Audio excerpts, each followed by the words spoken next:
Ladies and gentlemen, my name is Nonoy. Ilang taon ka na? 10 years old.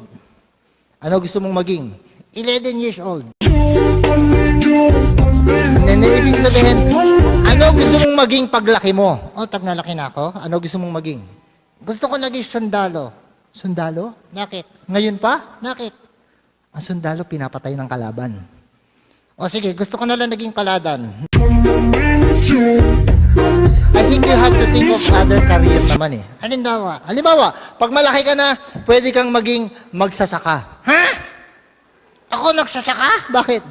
Ayoko maging nagsasaka. Ayoko. Uy, huwag mong gaganyanin na magsasaka ha. Bakit? Importante sa buhay natin na magsasaka. Bakit to? Alam mo ba yung kinakain mong kanin? Mhm. Galing sa pawis nila yon. Yak. Ang ibig sabihin, pinaghihirapan nila yun. Talaga? Ay, naku, Noy, ha? Alam mo, sinama kita rito dahil wala ng pasok, Aha. pero hindi ko gusto yung ginawa mo sa klase natin, ha? Bakit, teacher? Nakita mo ba yung mga report card mo? Nakita ko. Puro bagsak. Ha? Naku, pinakita mo ba sa nanay mo? Siyempre. Meron nga siya sinabi sa akin eh. O ano sinabi ng nanay mo sa'yo nung nakita niyang bagsak ang mga grades mo? Sasabihin ko, Sabihin mo sa amin. pati bad words. Huwag mo na isama yung bad words. Wala siyang sinabi. Ang mahirap sa inyong magkakaklase, Ha?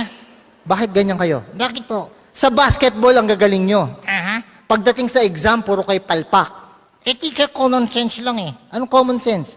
Sa basketball, okay ang teamwork. Sa test, hindi. Hindi na ibig sabihin eh. Kasi ikaw hindi ka nag-aaral eh. Bakit to? Lagi kitang nahuhuli, nangungopya ka. Ha? Yung katabi mo, kinokopyahan mo. Anong masama dun? Huy, masama ron ha. Pero alam yung kakaiba rito kay Nonoy? Bakit? Ang kinokopyahan niya, yung pang pinakabobo sa klase namin.